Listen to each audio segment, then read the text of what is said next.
Let me explain the My Room project in detail.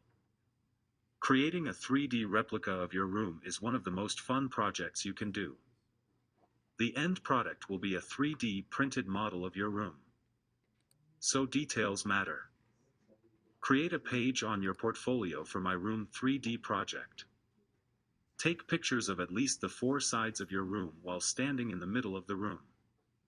Take pictures of any detail you think matters to your model.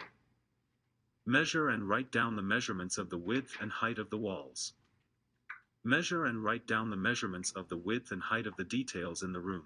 Examples are beds, chairs, tables, light fixtures, computers, closets, shelves, windows and doors. Using SketchUp, draw the room. Start with the floor plan if you like, but do not have to. Add the furniture and then the walls. No need for the ceiling. And also you may only do 3 walls and keep one wall completely open. Or even just do 2 walls only. Do not hesitate to ask Mr. Bayrouthi for help. Have fun.